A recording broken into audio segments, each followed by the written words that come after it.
আলাইকুম ওয়া রাহমাতুল্লাহি ওয়া বারাকাতুহু। আপনারা সকলে দেখেন আমি ক্লাস টেস্ট পরীক্ষায় নেওয়ার পরে ঘরে খাতা দিছি।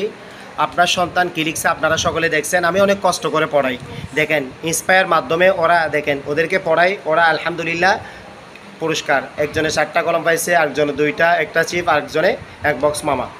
কারণ ভালো করে পড়ার জন্য, অর্থাৎ ক্লাস 3 সেন্টার পরীক্ষায় এ প্লাস আনার জন্য, অর্থাৎ ইন্সপায়ার করতে হবে বাচ্চাদেরকে এভাবে। মাঝে মাঝে পিটাও দিতে হবে না।